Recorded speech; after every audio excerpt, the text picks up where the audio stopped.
responsibilities of the psychedelic people is to be able to comment on this world, not only exclusively on the topic of drugs and parties and music making and merrymaking, but it's not enough to shut yourself out from this world that surrounds us, and as the time passes by, and I know what the politicians and what the people are doing are inconsequential and really immaterial to the psychedelic world, the Gaia and all that, but we can't forget that the responsibility that psychedelic people have as agents of Gaia. I mean, it's all nice to be a tree-hugging hippie, but that's not gonna get you anywhere except into the nearest police station and a record. You have to do things more constructively rather than with the wild passion of youth. Speaking for myself, as I graduate, as I leave my 30s, I realize that a lot of that passion is now replaced by wisdom, what I call wisdom, but it could be construed as many other things, especially in the psychedelic world. And we have a lot of people who've done so much that they feel that they're about 100 years old because they did so much and they achieved so much wisdom, but then I look at them and they're not really doing anything about it.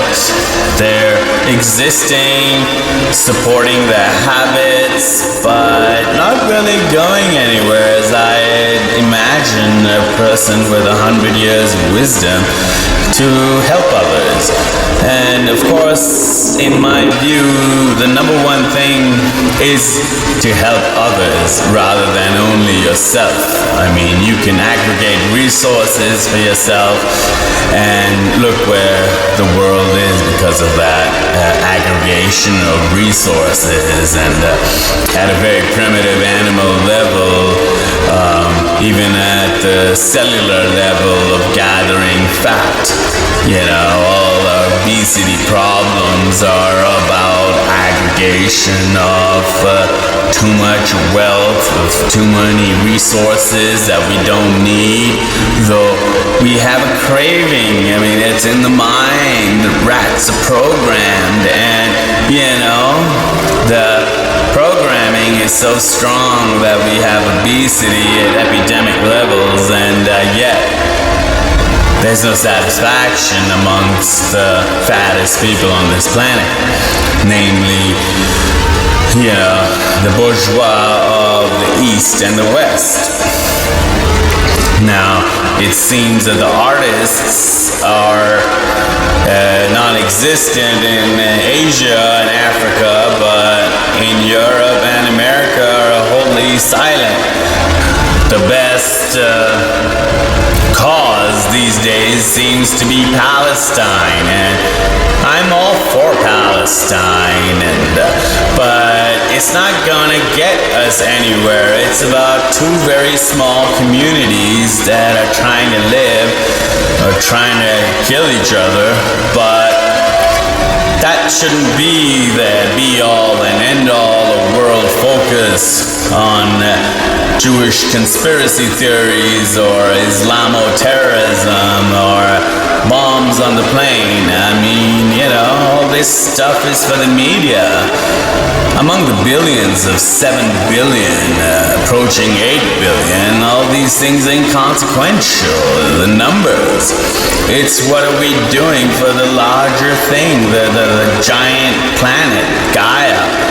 Where are we taking her, and how best are we serving her? And reincarnation, and it's a nice topic, it's a nice concept. I think it's eco-friendly. Hinduism and the Eastern Buddhist religions, among others, practice this. And overall, I don't really agree with all the idolatry and idols and all that, but the Vedic religion itself is very advanced, and I would say that all religions of this planet sprang from this Aryan concept, which was more Indo-Greco-Persian European, rather than exclusively Eastern Hindu.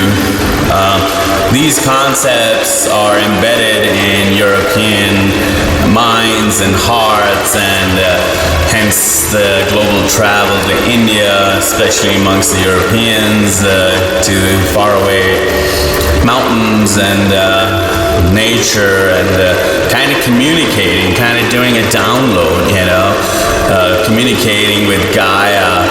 And what's the latest update? Because sometimes when we're caught up in our lives, we're too busy to do an update from Gaia. Because she's telling us, she's whispering.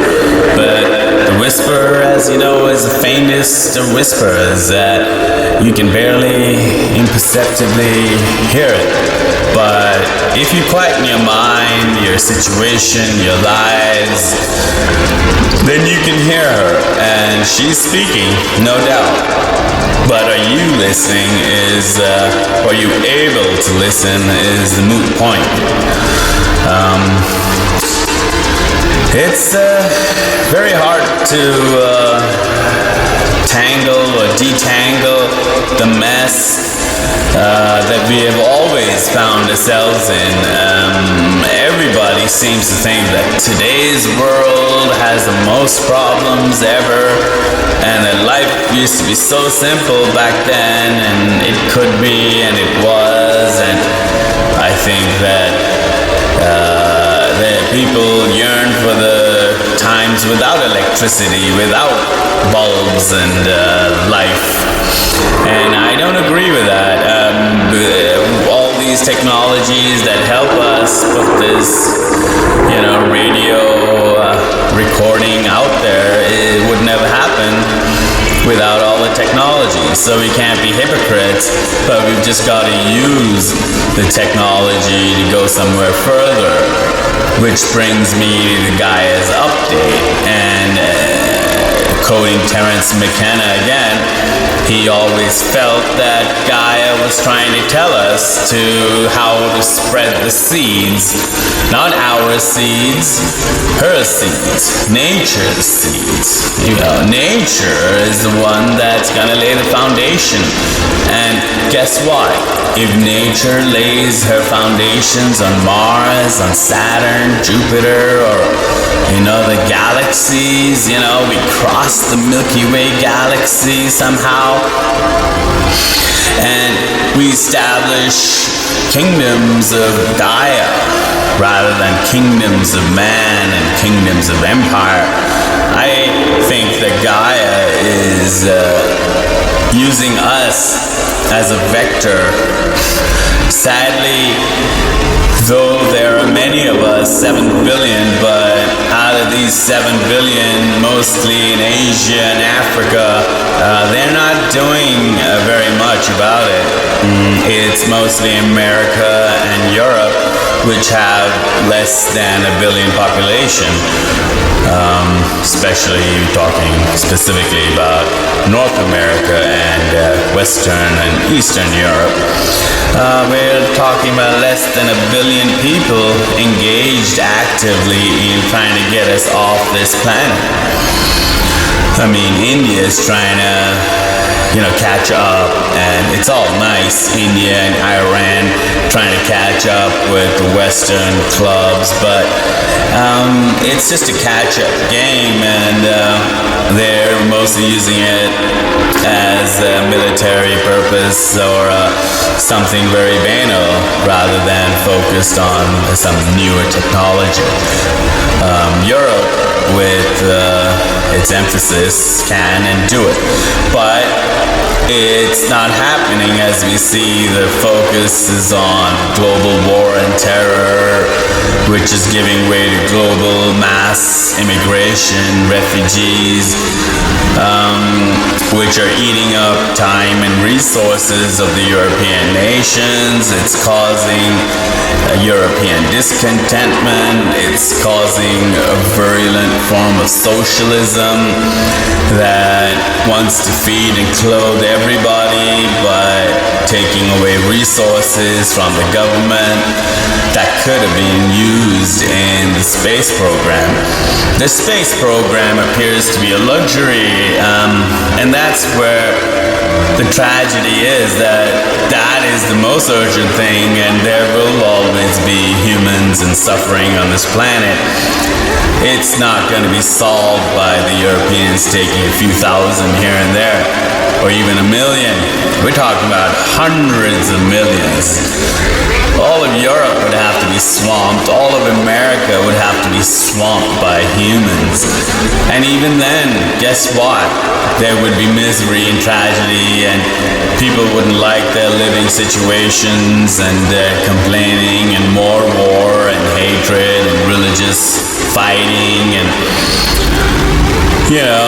people take baggage with them. I mean, the guys coming from Syria are still, all in all, Islamic, and they carry scars from the war, and they're still Sharia observant, and it's going to cause its own things when they try to live their lives equally, and something like back home. But guess what?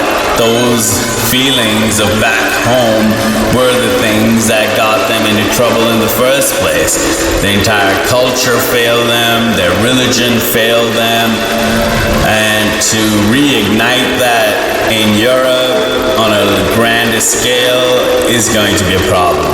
Turkish immigrants in Europe, being very moderately Islamic, were not usually a threat. Now, with Arabic incursions into Europe, with millions of Arabs coming in, they are kind of a stricter form of Islamic adherence, and this could be potentially a problem. And but all these things lead, it's the chicken and the egg, and the humans kind of find themselves in these catch-22 situations, and they're trying to figure them out, and it's intrahuman special, conflicts, and doesn't really get you anywhere. I mean, these people are not going to fund CERN. These people are not going to fund the space program. I mean, Werner von Braun and the Nazis were thinking of Mars way back then. And since then, we've achieved very little except for the internet and people Googling Kim Kardashian. That's been the luxury of the internet. For most people, 99% of the humans are engaged in the most banal activities on the internet. I mean, with Snapchat and Facebook and all the social wiring and connections and gay and lesbian rights and all these nonsensical agendas that distract the higher human from the purpose of Gaia. I mean, Gaia will wait forever. I mean, she has enough time, and she doesn't really care overall. It's just a program. But it's us humans who've developed consciousness. We are alive, and we want to seize the moment, carpe diem. And it's a shame if we're supposed to die out and wait for another, hopefully more fruitful generation than ours. And I don't want to go down like that. I mean, life is short, but guess what? I want to live the best life possible. I want to see the most technological advances. I want to see some real solutions in space, and we, travel. I like to travel around the world, but if you run out of places to travel, you've got to look higher and not give up. And people should put their minds to higher things. However, they're caught up in conflict with religious prophecies talking about ultimate dominances, with Christianity, Judaism, and Islam trying to show each other that they're the better religion, and that on the day of judgment and all that nonsense, that there's going to be a God who's going to point his finger at the Muslims and say, yeah, you guys were right. All those beheadings and all that Sharia law stonings and all that was good. That's what I really wanted. No, that's not what God or the entity or the creator or whatever you may call him wants. He is there. I mean, there is a higher power, I'll give you that. There's the Big Bang, and wow, what happened after the Big Bang is anyone's guess. But yes, it took a will, kind of an action, a command for the galaxies to form, for the Big Bang itself to happen, to implode, and random explosions just don't drop out of the skies, you know. Everything is part of a program. Everything is linked, as we see in karma on Earth, the same way we find karma in space. Every star, every atom, every stardust has its own karma, and it all happened because of a command. But to think that God would root for a bunch of people, a bunch of low brains, numbskulls, refugees, illiterates, and that would be his people, and he would make divisions, would be entirely stupid. I mean, can anyone imagine that kind of ludicrous theory? Certainly no one in Europe, few morons in America, but most of Asia and Africa are pretty much convinced of this reality. You've got people killing each other for beef, cows, dogs and pigs. I mean, the nonsense doesn't stop in Asia and Africa, but they think that it's all due to the colonialism and imperialism of the white man. And that's just ridiculous and makes me laugh all the time. But, you know, you gotta let them feel better. You know, something to assuage their giant egos about their tiny achievements in life. And as a doctor would say, that you need to make a diagnosis first for the treatment. But the people of Asia and Africa are not ready for a diagnosis. Hell, they're not ready for the truth. They're not ready for anything. It's nice leftist socialist dream that they've been sold that they're all victims, and that's how we have all these social problems of Asia and Africa. They all feel victimized. I mean, Islam feels victimized, and it's really pointless even talking about all these things. But unfortunately, there's very little stuff out there. I like to listen also. I like to listen to people, and very few people are actually intellectuals who are discussing this concept and able to say the truth, because they fear for their professional well-being, their personal safety. I mean, you know, cartoonists do get shot and gunned down. And it is a kind of a fascist religion, Islam, when it enforces these kinds of diktats. And I think that most humans should resist this and fight this kind of fascism everywhere. We're not fans of fascism. We would believe more in nationalism, where the borders somehow play a significant role, and should. I mean, even in the human body, we have at the cellular level, we have cells. Each cell has a boundary. Each cell has a wall. Each cell has a border. And not everything and anything can get in or out.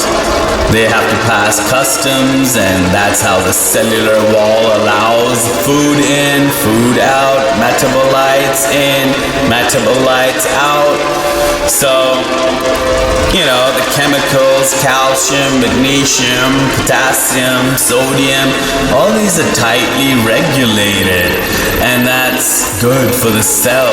That's how the cell lives. We all have boundaries. Our skin on the human body is our biggest boundary against infections. Similarly, nations should have borders against infections, parasites, and all sorts of things that can happen to the well-being of a nation. It's all nice to live like that, but we still get vaccinated because guess what? Out there in the world are millions and billions and trillions of bacteria, viruses, parasites. And if we don't get vaccinated, we go outside, it can be poisonous, deadly, we can die. Similarly, we do need to protect ourselves, and I do believe that all nations should enforce their border. I mean, India and Pakistan, being in Asia, have the strongest and the tightest border ever. Israel has its tightest border with all the Arab countries. Why not America with Mexico and Europe with Turkey? I do believe that they should tighten their borders and give permissions and for the well-being of the European Union, unless they are welcoming a sort of an infectious, weakened state.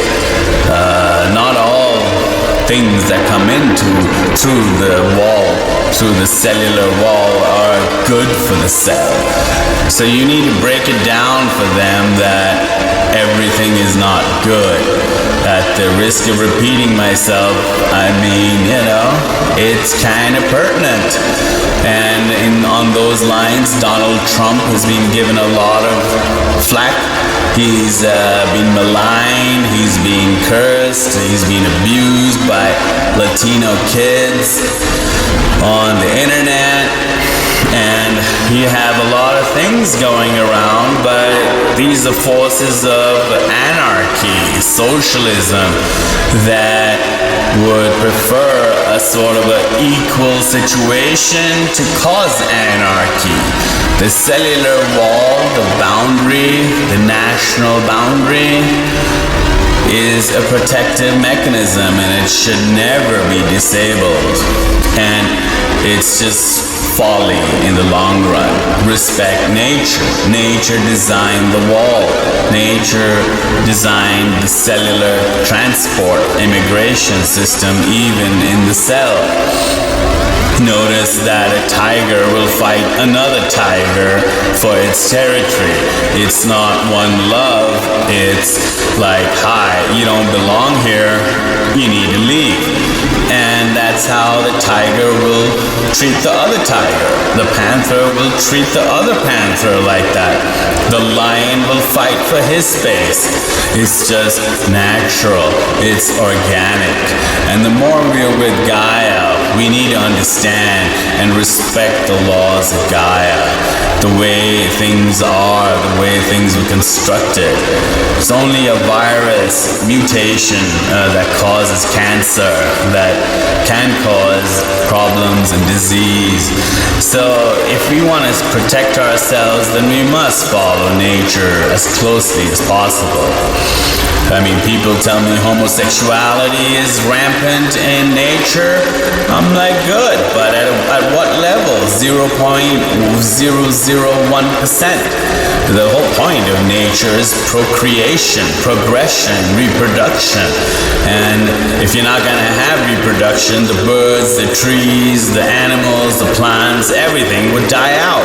The algae, the fungus, you name it, they're all dead, sexually or asexually, they're all dead. And the same way with the human race. I mean, it's just the law of nature. I'm not against homosexuals, I'm not for them, but I just respect Gaia, nature, much more, and her laws of progression. And life becomes very simple once you start to look at things in a natural way of life, you know, in an ecological way of life, of species. And intra-species conflict is natural and the order of things and can never be avoided. And that's why we have politics, to diffuse situations without war, beheadings, killings, stabbings, you know. That's why you get a politician to talk around it. So social problems can be solved, can never be solved, have to be approached with a nirvana attitude that they're eternal as long as you're alive, with ambition, greed, anger, jealousy, happiness, sadness. All these are powerful energy driven components that can lead to ego clashes, and energy is the main thing that clashes between people, whether you were the happiest guy on the planet or the most sad, depressed guy on this planet. You guys had a fight, you had energy, dark energy, good energy, whatever. Fighting is gonna happen because you were in a high energy state. Now once you accept these things, you lose, you know, you have conflict resolution. Not in the intellectual conflict resolution that we have at universities that seem to go nowhere, that seem to be more a preserve of armchair, you know, intellectuals, rather than people trying to focus on Gaia and try to mimic her natural laws, ones that we have forgotten and replaced with our religions and law of the lands as the Constitution, which is usually good, but it can lead to a lot of disease and pathology as we see in human society. I would see a lot of the degeneration happening in society because of the failure to observe natural laws. And we all want to be comfortable, we all want to feel good, satisfied, you know, in a no-stress situation, have a roof over our heads, food on the table, and unfortunately all this leads to comfort. Comfort leads to obesity. Obesity leads to lack of creativity. And lack of creativity leads to status quo, which is death. You know, the artist would hate status quo. If the artist is satisfied, that's the day he dies. He's got to keep moving. An artist is like a shark. The shark, if it stops moving, is dead at that very moment. And that's how the artist must live. But the bourgeois, they're a very satisfied lot. It's a poison that they eat and drink daily, but they can never realize what they're doing. And that goes for 50% of the human population, which is kind of bourgeois, whether lower bourgeois or upper class bourgeois. But they are, and hence the epidemic levels of obesity that go through Asia, Africa, Europe, and America especially. So these are the problems of doing well, too well, and a little bit of hardships is always good mentally, for relationships, for everything, going through together through a situation rather than fighting each other, but going through something together only strengthens you. I mean, if your child fell sick, if your dog fell sick, and you nurse the child or pet back to health, then you and the family that nursed the child or the pet are usually in a healthier situation with stronger bonds that cause even more love, that engender more love to spring up, paradoxically. It's life. Life is very interesting in these ways that there's nobody else out there in the universes, and we have a golden opportunity to go boldly where no man has gone before. I mean, look at space. It was kind of reminds me of Christopher Columbus. He knew that there are a lot of people in India, but he was still trying to find India. But here we are in a situation that we know that there are no other people, at least for trillions of light years radius around us. We're empty. I mean, the Milky Way galaxy is almost confirmed as empty of life as we know it. I mean, there could be microbial life, sure, whoop-de-doo, but people, you and me, they don't really exist in the Milky Way galaxy. And guess what I see? I see a lot of land. Terence McKenna saw a lot of opportunity. We are overpopulating this planet for a reason. I think Gaia has an ultimate plan to force us out. Overcrowding, overpopulation, the pressures are supposed to force you off this planet. And I think in the long run, our species will thank us for this pivotal generation. Even Terence McKenna believed that we are the it generation, we are the pivot, we are where humanity makes its decision, whether in the right way or the wrong way. I do believe that we will be forced to make the right choice. Nature is watching over us, and she is nudging us into the right direction.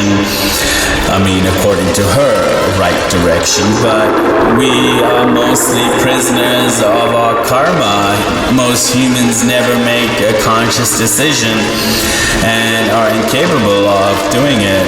I do believe there are a few raised humans on this planet who can consciously force things, but for the vast majority, it's like the flow, the water in a stream will flow, the tides of the ocean will flow, gravity will flow. So in light of these natural phenomena, I do believe that all humans are pre-programmed, and they do come, and we're just part of the animal kingdom.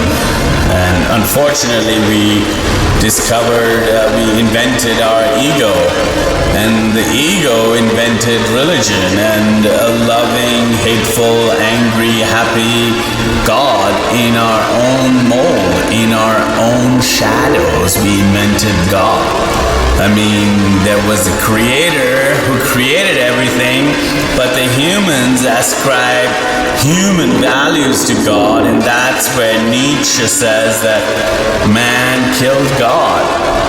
And I used to wonder what he meant by that, but then I realized that man, by giving him human qualities, destroyed God for being God.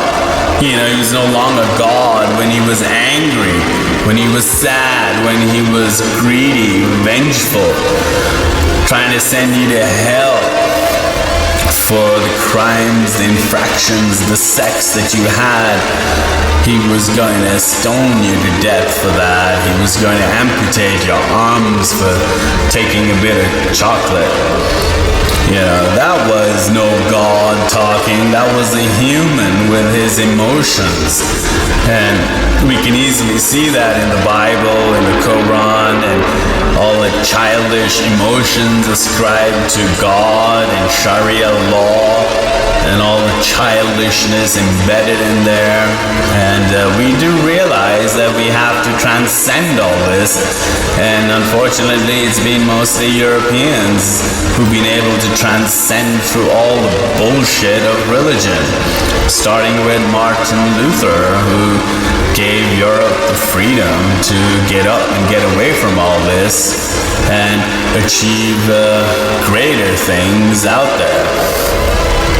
And I do believe that we are in a nice situation, and we are going in a positive direction. Terence McKenna died knowing that the mushroom, the human, were deeply entwined with each other. The mushroom is guiding mankind, and to an extent I think that's true. The mushroom is very powerful. I mean, if the government stop all the LSD production, they bust all the crystals all around the planet, and suddenly you don't have any access to LSD. Suddenly you realize that nature is pumping the earth full of mushrooms. Nature and Gaia are conspiring against our law enforcement agencies to give us psychedelic drugs. I mean, how long will the government fight drugs that grow naturally on this planet? I mean, already Colorado has legalized marijuana, followed by so many other states. And I think by 5-6 years it will reach the third world also, accepting the Islamic countries where they still have the death penalty, but God help them. But for the rest of the civilized human inhabitations, I think we're going to have complete legalization of drugs, and eventually psychedelic drugs, and eventually they can be used for psychiatry, psychology, for mental well-being, and just even for recreational purposes, guilt-free, risk-free, and responsibly. I mean, these drugs are still drugs, and all drugs, whether it be aspirin or Tylenol, have to be used responsibly. You just can't take a whole bottle and think that you're gonna survive. So a little bit of common sense and you're good to go. And that's where the world is headed, and I think overall in a nice situation. Yeah.